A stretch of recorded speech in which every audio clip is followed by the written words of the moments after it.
છો પ્રજાના પ્રશ્નોને વાચા આપતું મિસ્ટર ગુજરાત ન્યૂઝ। નમસ્કાર।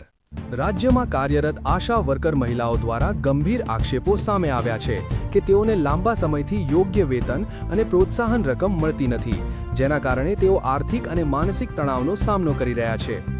આશા વર્કરોના જણાવ્યા મુજબ છેલ્લા 6 મહિનાથી 50% ટોપઅપ વધારો આપવામાં આવ્યો નથી, તેમજ 2500 રૂપિયાનું પ્રોત્સાહન વધારું પણ ચૂકવવામાં આવ્યું નથી। ઉપરાંત છેલ્લા 3 મહિનાનો પગાર પણ બાકી છે। એનસીડી ઇન્સેન્ટિવના 6 મહિનાના રૂપિયા હજુ સુધી મળ્યા નથી। આ સિવાય 2023થી મોટિવેશન અને ઓપરેશન હેઠળના લાભાર્થીઓ અને આશા વર્કરોના ચૂકવણા બાકી છે। વર્ષ 2025થી સ્લાઇડ હેઠળની રકમ પણ આપવામાં આવી નથી।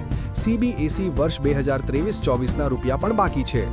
રસીકરણ હેઠળ 2023થી ચૂકવણા કરવામાં આવ્યા નથી અને પીએમઈવાય યોજના હેઠળ 2021થી રકમ બાકી છે। આશા વર્કરોએ વધુમાં જણાવ્યું કે 14 વર્ષીય કિશોરીઓને એચપીવી વેક્સિન આપવા બાબતે માતાપિતાની ના હોવા છતાં ઉચ્ચ અધિકારીઓ દ્વારા દબાણ કરવામાં આવે છે। તેઓએ આ બાબતે ગંભીર ચિંતા વ્યક્ત કરી છે। આશા વર્કરોનું કહેવું છે કે તેઓ જન્મથી લઈને મરણ સુધીના તમામ આરોગ્ય સંબંધિત કામોમાં સતત જોડાયેલા રહે છે, છતાં સમયસર વેતન આપવામાં આવતું નથી। વહેલી સવારથી જ મેસેજ અને કોલ દ્વારા કામનું દબાણ શરૂ થઈ જાય છે, જેના કારણે તેઓ માનસિક રીતે પણ પરેશાન છે।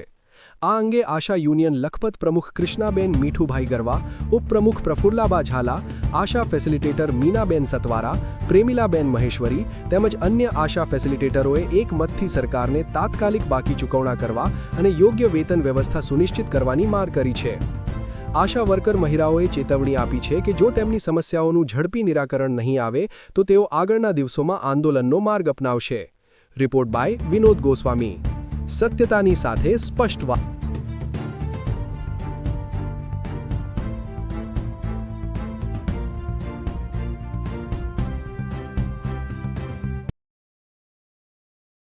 જી બેન, આપનું નામ જણાવો। મારું નામ કૃષ્ણાબેન મીઠુભાઈ ગરવા, પીએચસી નારાયણ સરોવર સબ સેન્ટર વર્માનગર। અમારું 2026નું ઓક્ટોબરથી કરીને અત્યાર સુધીનું પગાર 50% ટોપઅપ અને 2500 પ્રોત્સાહન વધારો અને એનસીડી 6 મહિનાનું બાકી છે અને 2 મહિનાનું પગાર બાકી છે।